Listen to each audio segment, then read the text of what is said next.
Assalamu alaikum, ladies, gentlemen, and my dear friends. Myself, Amir Naqshbandi, Director of Amro Academy.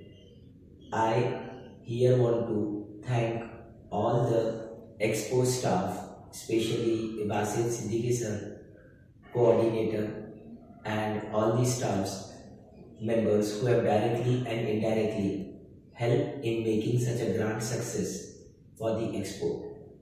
I also want to thank all dear parents and students who have visited our stall number 114 Agro Academy, who have interacted with us to share such a valuable knowledge about the future qualification courses and the information regarding the competitive exams like JEE, NEET, CET, and even about the CBSE, ICSE and State Board examinations. मैं आमिर नक्शबंदी आप सबका शुक्रिया अदा करना चाहता हूँ, specially coordinator Basit Siddiqui sir और पूरे स्टाफ मेंबर्स जिन्होंने इतना अच्छा एजुकेशन एक्सपो ऑर्गेनाइज किया और एक ग्रांड सक्सेस बनाया। ये मेरा पहला टाइम था कि मैंने एक्सपो में पार्टिसिपेट किया। मुझे पेरेंट्स को भी थैंक यू करना है, ताकि पेरेंट्स ने और उनके बच्चों ने हमारे साथ जो इंटरेक्ट किया एजुकेशन में, इंफॉर्मेशन शेयरिंग में, स्पेशली कॉम्पिटिटिव एग्ज़ाम्स जो है JEE और नीट के आगे फ्यूचर प्लान कैसा करना चाहिए, कौन से कोर्सेस अवेलेबल है, इसके अलावा CBSE, ICSE और स्टेट बोर्ड्स और उनके बीच में डिफरेंसेस क्या है, कौन से कोचिंग होती है और किस तरह से करना चाहिए।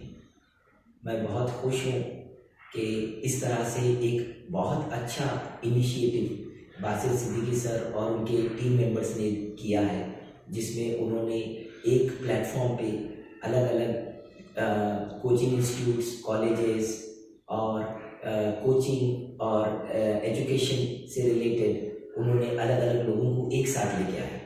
इसके अलावा उन्होंने एक बहुत बड़ा काम किया जो हमारे कौम के लिए जो बहुत छूट चुका है, जैसा कि उर्दू के ताल्लुक से उन्होंने उर्दू का बुक्स का जो स्टॉल रखे हैं, तो वो भी काफ़ी इंटरेक्टिव थे, बहुत अच्छी किताबें थे। मुझे देख के बहुत खुशी हुई कि हम लोग इस तरह से अगर हम सब एक साथ आते हैं तो अपनी कौम के लिए उर्दू को हम वापस फिर से सिर्फ ज़िंदा नहीं कर सकते, बल्कि हमारी जो यंग जनरेशन है जो काफ़ी कोसों दूर चले गई है, तो उनको हम करीब ला सकते हैं, उनको हम बता सकते हैं कि हमारा स्टार्टिंग कैसा हुआ। ये मेरा पहला वीडियो है। इंशाल्लाह इसके बाद मैं कई वीडियोस एजुकेशन से रिलेटेड अपलोड करते रहूँगा ऑन डेली बेसिस। मैं ये रिक्वेस्ट करता हूँ आप सबसे कि ये वीडियो को सिर्फ शेयर मत करिए, बल्कि आगे फॉरवर्ड भी करिए, ताकि ये हम सब की जिम्मेदारी है कि हम इस तरह से कुछ एजुकेशन से रिलेटेड टॉपिक्स को हम आगे प्रमोट करें, स्पेशली बच्चों के लिए। अच्छा, मुझे देख के एक बहुत अफसोस हुआ कि इतना अच्छा एक्सपो ऑर्गेनाइज हुआ था, इतने अच्छे कोर्सेज थे, लोग आ सकते थे, बात कर सकते थे, मगर लोगों ने इंटरेक्ट बहुत कम किया। ज़्यादातर लोग तो सिर्फ इंटरेस्टेड थे कि कपड़ों की शॉपिंग में और फूड के स्टॉल्स पे। तो ये हमारी कौम की बहुत बदनसीबी है, जो हुजूर सल्लल्लाहु अलैहि वसल्लम ने जो फरमाया कि बाज़ार हमको रौनक नहीं करना है, मगर यहाँ पे हम बाज़ारों की रौनक बढ़ाएं। रात में, शाम में, पूरे हर जगह आपके कपड़ों के स्टॉल्स पे और फूड के स्टॉल्स फुल थे, और एजुकेशन से रिलेटेड कोई भी नहीं आ रहे थे। इतने दूर दूर के स्टॉल्स आए थे, अलग अलग स्टेट के आए थे, लोग आते, इंटरेक्ट करते, नॉलेज लेते, शेयर करते, मगर कोई भी बहुत कम आए। कुछ ही पेरेंट्स ऐसे थे जो ये चीज़ में काफ़ी इंटरेस्ट लिए। मैं चाहता हूँ कि हम सब की जिम्मेदारी ये है कि हम एजुकेशन को आम बनाएं। एक्चुअली ये हो रहा है कि हमको ऐसा लगता है कि एजुकेशन बहुत महंगा है, एजुकेशन बहुत मुश्किल है, ये करना बहुत नामुमकिन है, मगर इस तरह से नहीं है। अगर हम सब एक प्लेटफॉर्म पे आते हैं तो हम इंशाल्लाह ताला हमारी कौम को एक नई बुलंदी दे सकते हैं। आज के हालात हम देख रहे हैं कि कितने मसले आ रहे हैं, और ये मसले क्यों आ रहे हैं? इसलिए कि एजुकेशन हमारे पास नहीं है। एक हदीस थी कि हुजूर सल्लल्लाहु अलैहि वसल्लम ने फरमाया कि अगर आपको तालीम हासिल करने के लिए चीन जाना पड़े तो भी आप जाइए। मतलब उन्होंने डिस्टेंस के बारे में बताया और ये चीज़ मुझे बहुत तकलीफ दे महसूस हुई जब हमने बताया कि हमारे क्लासेस रेलवे स्टेशन पे है। तो सारे पेरेंट्स बोल रहे कि आप यहाँ पे सिटी में आ जाइए, हमारे को प्रोफेशनल क्लासेस सिटी में ज़रूरत है। मगर एक बहुत बड़ी अफसोस की बात है कि लोग यहाँ से एक 4 किलोमीटर 5 किलोमीटर के डिस्टेंस को समझ रहे हैं कि ये दुनिया का एक कोना है, वो दुनिया का एक कोना है। अगर इस तरह से अगर हमारे जहन में ये डिस्टेंस अगर रहेगा कि हम तालीम हासिल करने के लिए, तो हम किस तरह से आगे बढ़ेंगे, हमारे बच्चों को, यंग जनरेशन को हम आगे कैसा करेंगे। मुझे और इतनी सी बात कह के ख़त्म करना है कि हमारे पास एक बहुत इम्पोर्टेंट बात है कि वही उम्मत आगे बढ़ती है जो उम्मत में गर्ल्स, लेडीज़ और औरतें पढ़ती हैं। मगर हमारे पास ये बहुत कम दिख रहा है ट्रेंड। लड़कियां तो पढ़ रहे हैं मगर एक एजुकेशन के एक लेवल तक, उसके आगे नहीं जा रहे हैं, स्पेशली प्रोफेशनल एजुकेशन। और प्रोफेशनल एजुकेशन बहुत ज़रूरी है अगर हमारे कौम को आगे बढ़ाना है। हमारे पास से कितने कम लोग IAS में जाते हैं, कितने कम लोग डॉक्टरी में एडमिशन लेते हैं, कितने कम लोग इंजीनियरिंग में जाते हैं। शायद आप लोगों को पता होगा कि हर कंट्री का डेवलपमेंट नंबर ऑफ इंजीनियर्स पे किया जाता है। जो कंट्री में जितने इंजीनियर्स हैं, हम बोलते हैं वो कंट्री उतना डेवलप्ड है। मगर हमारी कौम में कितने इंजीनियर्स हैं, कितने डॉक्टर्स हैं, कितने लॉयर्स हैं, कितने अलग अलग प्रोफेशन में हमारे बच्चे हैं। तो हमारी सबकी जिम्मेदारी है कि हम इसको आगे बढ़ाएं। और हम सब में एक बेसिक मसला है और वो मसला ये है कि व्हाट्सएप, मोबाइल, फेसबुक, आज हमारी जो जवान नस्ल है ये सिर्फ मोबाइल पे लगी हुई है। ये पेरेंट्स की जिम्मेदारी है कि हम उनको मोबाइल से छुड़ाएं आदत और बुक्स की आदत डालें। मुझे बहुत तकलीफ हुई जब मैं बुक्स सेक्शन में गया कुछ बुक्स परचेज करने के लिए। तो जब मैंने उनसे बात किया कि इस बार आपका कैसा है, सारे के सारे बुक्स वाले बता रहे थे कि उनका सेल नहीं के बराबर है। क्यों ये हो रहा है कि हम सबके पास एक सारी उर्दू किताबें अवेलेबल थी? नहीं, इसलिए कि हमारे पास मोबाइल अवेलेबल है। और जब तक हमारे पास मोबाइल रहेगा तो हम इस टाइप के बुक्स या उर्दू की किताबों को ना शेयर करेंगे, ना पढ़ेंगे, ना कुछ करेंगे। आप इससे अंदाज़ा लगाइए कि मेरे को मोबाइल बिल्कुल पसंद नहीं है, मगर फर्स्ट टाइम है कि मैं इस बार एक पहल कर रहा हूँ कि यूट्यूब पे इस टाइप के वीडियोस में अपलोड करूँ ताकि जवान नस्ल वो पढ़ाई की तरफ आए, ना कि मोबाइल की तरफ जाए।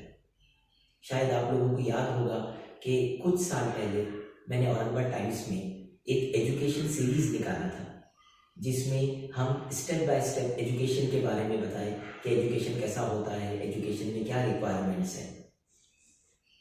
हमको बहुत अच्छा फीडबैक भी मिला, मगर मेरे से थोड़ी लापरवाही हुई कि यहाँ से औरंगाबाद टाइम्स तक के उनको आर्टिकल्स लिख के भेजना है उर्दू में। फिर मेरे भी क्लासेस होते हैं, टाइम नहीं मिल रहा था, जिसकी वजह से फिर मेरा छूट गया। मगर मैं काफ़ी महीनों तक के इसको फॉलोअप किया और पेरेंट्स से भी मुझे बहुत अच्छा फीडबैक मिला। मगर मैं चाहता हूँ कि अब ये वीडियो के थ्रू इस तरह से मैं सीक्वेंस में और भी वीडियोस अपलोड करूँगा इंशाल्लाह इन फ्यूचर, ताकि हमारा और पेरेंट्स का इंटरेक्ट हो सके। और अब इसके आगे के जो वीडियोस रहेंगे हमारे प्योर तालीम के हिसाब से रहेंगे। अभी इसके आगे का जो नेक्स्ट वीडियो रहेगा वो वीडियो में मैं आपको कंपैरेटिव स्टडी बताऊंगा कि स्टेट बोर्ड, CBSE और ICSE में क्या डिफरेंस है। इसलिए कि काफ़ी पेरेंट्स आ रहे थे मेरे पास, वो पूछ रहे थे कि सर इसको कैसा करना चाहिए। अगर हम बात करते हैं कॉम्पिटिटिव एग्जाम्स, ये कॉम्पिटिटिव एग्जाम्स कौन सेट करता है, ये कॉम्पिटिटिव एग्जाम्स का कोर्स मटेरियल क्या होता है, हम कहाँ से पढ़ रहे हैं, हम क्या करना चाहिए। देखिए, हमारे पास मसला नॉलेज का नहीं है, हमारे पास मसला अवेयरनेस का है। और जब तक हमारे पास ये मसला रहेगा अवेयरनेस का, हम इसमें कामयाबी नहीं पा सकेंगे। तो मैं आप लोगों का ज़्यादा टाइम वेस्ट नहीं करूँगा, मैं ये वीडियो सिर्फ अपलोड कर रहा हूँ शुक्रिया अदा करने का, ताकि इस टाइप के एजुकेशन एक्सपोज हमारे औरंगाबाद सिटी में हो, ताकि पब्लिक उसका, आवाम उसका फ़ायदा उठा सके और सिर्फ एजुकेशन का फ़ायदा उठा सके, ना कि वहाँ पे जाके हम कपड़े और मसाले और दूसरे दीगर फूड आइटम्स में हम इंटरेस्ट लें। इसलिए कि हमारे पास मेन मसला है कि हम कोई चीज़ की एम टारगेट नहीं रखते हैं। और हमारे इस्लाम में तो हर चीज़ नियत का मामला है। जब आप कोई चीज़ कर रहे हो तो नियत से ही आपको आधी नेकी मिल जाती है, नियत करने से। हम नियत करें एजुकेशन एक्सपो में आने की, मगर हम एजुकेशन की नियत नहीं करे थे। और मैं बहुत अफसोस से बोल रहा हूँ, और मैं माफ़ी चाहता हूँ कि अगर मैं किसी के इमोशंस को हर्ट कर रहा हूँ, मगर ये हमारा काम है कि हमारी नीयत जो है, अब वो नीयत सिर्फ खाने की, पीने की और पहनने की रह गई है। हमारी नीयत आगे की यंग जनरेशन की नहीं है। इतना अच्छा एक्सपो था, अगर हम इस तरह से कुछ एक्टिविटीज़, कुछ सेमिनार्स, कुछ ऑर्गेनाइज करते, हम डिस्कस करते कि हमारे को क्या करना चाहिए, हमारी कौम के बच्चे क्यों नहीं जा सक रहे हैं, क्या मसला आ गया हमारे कौम में, क्या प्रॉब्लम्स है जिसके वजह से हम आगे नहीं बढ़ सक रहे, कौन सी ऐसी चीज़ है जो हमारे को रोक रहे हैं। मगर हम ये चीज़ पे डिस्कस नहीं करें। हम सिर्फ डिस्कस कर रहे थे कि भाई वहाँ पे ये इतना अच्छा है, ये महंगा है, ये पापड़ बहुत बड़ा है, ये पापड़ छोटा है, ये डोसे में ये प्रॉब्लम है, ये हम ये डिस्कस करें। और आज ये हमारा डिस्कशन का टॉपिक हो गया है। ये बड़ी अफसोस की बात है। हमारा डिस्कशन का टॉपिक ये नहीं है कि हमारे बच्चों को कौन से कोर्स में डालना चाहिए। हमारा डिस्कशन का टॉपिक ये नहीं है कि हमारे बच्चे को हम किस तरह से प्रोफेशनल स्टडीज़ में डालना चाहिए। हमारे टॉपिक डिस्कशन का ये नहीं है कि हमारी कौम ने जो स्टेटस खो दिया, जो हमारा एक लेबल था, हमारी जो एक आवाज़ थी, वो हमने खो दी।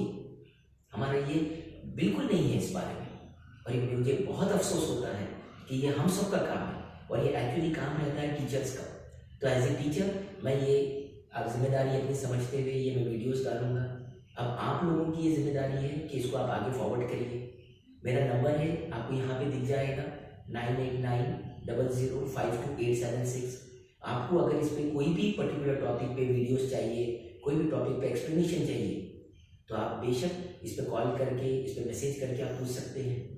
और सबसे इम्पोर्टेंट, मैं यहीं रहता हूँ रेलवे स्टेशन पे, मेरे क्लासेस चलते हैं। आप क्लासेस पे कॉल करके ही कभी भी इंफॉर्मेशन शेयर कर सकते हैं। मगर हम इंफॉर्मेशन, ये हमारी जिम्मेदारी है, हम सबकी जिम्मेदारी है। अल्लाह हाफिज़।